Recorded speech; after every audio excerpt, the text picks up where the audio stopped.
আসসালামু আলাইকুম। আবার প্রতিদিনের মতো আবার একটা নতুন ভিডিও নিয়ে আজকে আমি আপনাদের মাঝে হাজির হয়ে গেলাম। তো এই কথাটা না বলতে বলতে অভ্যাস হয়ে যাওয়ার কথা, কিন্তু আমি প্রতিদিনই ভুলে যাই।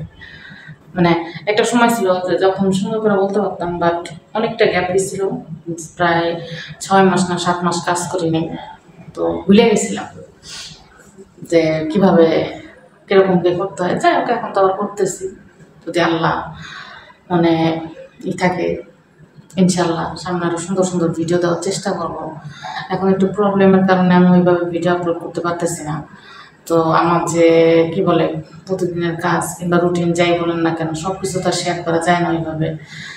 তো ইনশাল্লাহ আস্তে আস্তে সব কিছু সুন্দরভাবে গুছায় তারপর আপনাদের সাথে সুন্দরভাবে ভিডিও আপলোড করার চেষ্টা করব। তো আজকে কিছু কথা বলি। কথাটা হলো কি, যে আমি যেখানে থাকি সেখান থেকে আমার শ্বশুরবাড়ি অনেকটা দূরে, অনেকটাই দূরে, প্রায় বাসে গেলে 20 টাকা না 30 টাকা লাগে গাড়ি ভাড়া। আর যদি অটো থেকে বা সিএনজিতে যাই তাহলে 180 টাকা গাড়ি ভাড়া লাগে, মানে অটো কিংবা সিএনজি ভাড়া লাগে 180 টাকা। তো এখন বেশ খানিকটাই দূরে হয়ে গেছে আমার শ্বশুরবাড়ি। আগে তো আমি ওইখানেই ছিলাম, এখন তো এখানে চলে আসে দেখে বাড়িতে।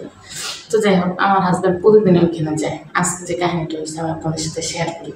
আমার শাশুড়ি মানে মানে কেমন, মানে উনি না বলদ বলবো, মানে বোকা বলবো না চালাক বলবো আমি জানি না, আমি বুঝি না জিনিসগুলো যে আসলে কোনো বোকা না চালাক। উনি যদি চালাক হইতো তাহলে উনি কাজগুলো করতো না। আর উনি যে সমস্ত কাজবার করে এগুলো দেখলে আমার মনে হয় উনি বোকাও না। এই জন্য আমি বললাম যে বোকা বলবো না চালাক বলবো, বুঝি না। তো আমার হাজব্যান্ড আজকে বাসায় গেছিলো, তার বড় ভাই মনে হয় তাকে ডাকছিল।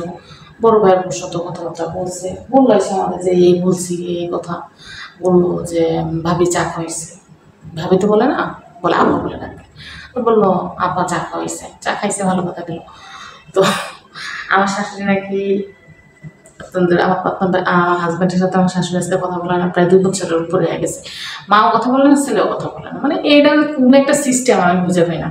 তো যাই হোক, ছেলেরা আমি যথেষ্ট বলছি কথা বলেন কথা বলেন। হ্যাঁ, আমার সাথে আমার শাশুড়ির কথা বলে ঝগড়া হয়েছে, আমার সাথে মিল হয়ে গেছে আমার সাথে, কিন্তু মা ছেলে কথা বলে না। আচ্ছা, ঝগড়া আমার সাথে হয়েছে, আমার সাথে মিল হয়ে গেছে।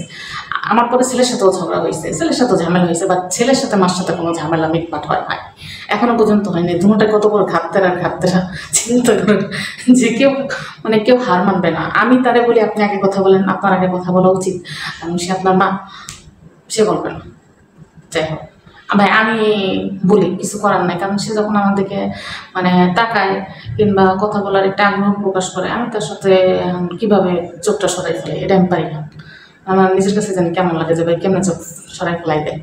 আচ্ছা যাই হোক, আমার সাথে কিন্তু কথা হয়েছে, যেমন তেমন হয়েছে, কথা হয়েছে। তারপরে তার আগে একবার তার সাথে আমি কথা বলছি, কিন্তু তার মাসলে কথা বলে না, এখনো পর্যন্ত বলে না। তো আমার হাজব্যান্ড বাসায় গেছে, যাওয়ার পরে বাচ্চা বড় ভাইয়ের সাথে কথা বলতেছিল, বলতে বলতে আমার শাশুড়ি আসছে। এসে আমার হাজব্যান্ডকে দেখে না কাছ থেকে মানে কি বলে লুকায় লুকায় গেছে, লুকায় পড়ছে যার বলে। তা আমার কাছে কথা হচ্ছে কি, যে আমি এটা বলবো না যে আমার শাশুড়ির আগে কথা বলা উচিত, এটা আমি বলবো না। কেন, সে তো মা, অবশ্যই সে আগে কেন কথা বলে, আগে তারই কথা বলা উচিত। তুই যে বললাম গাত্তারা গুলা গাত্তারা। যাই হোক, আর আমার কাছে কথা হচ্ছে কি, যে ভুলটা উনিই করছে। যদি অন্যায় বলেন, অন্যায়টা উনি করছে, এটা উনি বুঝছেও।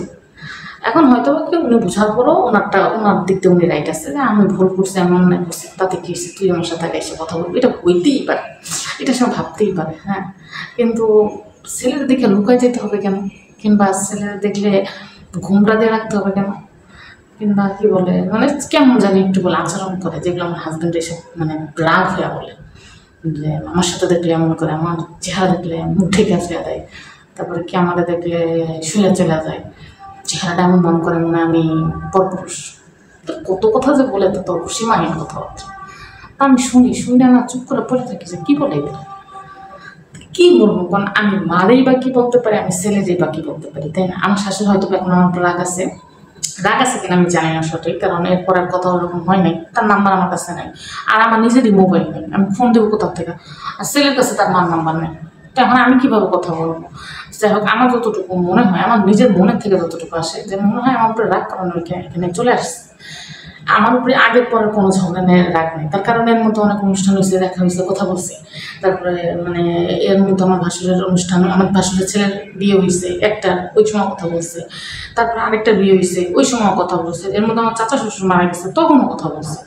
তো ওইরকম ঝামেলা নাই তো। তারপর আবার আমি রিসেন্টলি কিছুদিন আগে, প্রায় 5-6 মাস আগে একবার গেছি তার সাথে, যে একবার মানে আমাদের পাশে একটা মার্কেট আছে, সেই মার্কেটে থেকে কিছু কেনাকাটাও করছি। তো ওরকম আমার সাথে ঝামেলা নাই, কিন্তু হ্যাঁ মনে হয় আমার উপরে রাগ আছে, কারণ আমি এখানে চলে আসছি। মানে আমি যতটুকু আশেপাশে মানুষের কাছ থেকে শুনতে পারছি, জানতে পারছি যে না, সে আমার উপরে রাগ, কারণ আমি এখান থেকে চলে আসছি। ঠিক আছে, এই রাগটা তার স্বাভাবিক হইতেই পারে, কারণ আমি তার জানাই আসিনি। ইভেন যখন তার সাথে আমার লাস্টে দেখা হয়, তখন আমি তার বলতে পারি নাই যে আমি এখানে চলে আসতেছি, কারণ তার ছেলে নিষেধ ছিল। তার ছেলে বলছে যে এই জায়গায় আসার আগ পর্যন্ত কেউ যেন জানতে না পারে যে আমরা এখানে চলে আসছি। আমরা এখানে আসার পরে তারা জানতে, তার কোনো সমস্যা নাই। আর আমি কী করবো, আমার তো স্বামীর আদেশ, সে আমার বলছে, বলতে না, তা আমি তো আর বলি নাই। এখন হয়তো উনি কেন রাগ করতে পারে আমার উপরে, যে দেখা হয়েছে যেদিনকে চলে যেতেছে এখান থেকে, তখনও দেখা হয়েছে, একবারের জন্য বলবো না যে চলে যেতেছে, মানে রাগ হইতেই পারে, এটা কোনো বিষয় না, রাগ হইতেই পারে। আমার কাছে কথা হচ্ছে, আমার সাথে যতবার আমার শাশুড়ির সাথে গেছে বেশি হ্যাঁ ছিল, কিন্তু বাট আমি আগের থেকে কথা, আমি নিজের থেকে কথা বলছি। কিংবা যখন দেখছি সে কথা বলতে চাইতেছে, কিংবা সে বলতেছে এটা দে ওইটা দে, মিউচুয়াল হয়ে গেছে। আমাদের বউ শাশুড়ি হচ্ছে এরকম যে ও ঠিক হয়ে যায়। এর মা ছেলে এমন কেন, আমি এটা বুঝি না। আজকে 2 বছর হয়ে যাইতেছে, প্রায় না, প্রায় 2 বছর কাছাকাছি কেউ কারোর সাথে কথা পায় না। মানে ও আগে কথা কবে, এ করে আগে কথা কবে, মানে ঠেকা কত জানি, কি বলবো আর এগুলো নিয়ে। আর অশান্তি লাগে এই ধরনের, মানে এদের কাহিনী শুনলেই আমার রাগ ওঠে। মানে যত আজিয়া কাহিনী আছে সবার মধ্যে, ও আগে কথা বললে সমস্যাটা কি, কম মা আগে কেন কথা বলতে চায়, মাকে কখন আগে কথা বলতে চায় সন্তানের সাথে?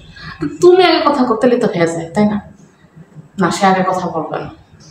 মা ভুল করতেই পারে, তার মা ভুল করতেই পারে, অন্যায় করতেই পারে, ঠিক আছে, সেটা হইতেই পারে। মানে এত বছর মার কোনো ভুল ছিল না, মার কোনো দোষ ছিল না, মার কাছে ছিল না, আর এখন কিছুতে কিছু একটা হইলে মা কেন এটা করলো, মা কেন এটা করলো। প্রথম থেকে যখন মা ভুল করছিল তখনই মায়ের সংশোধন করা উচিত ছিল। এখন লাস্ট পর্যায়ে সে আর কিছু বললে কোনো লাভ নেই, সে এখন বুঝবে না এগুলো। তো যাই হোক, অনেক কিছু শেয়ার করলাম আপনাদের সাথে। যদি ভিডিওটা ভালো লাগে অবশ্যই একটা লাইক করবেন, কমেন্ট করবেন, সাবস্ক্রাইব করে আমার চ্যানেলটার পাশেই থাকবেন।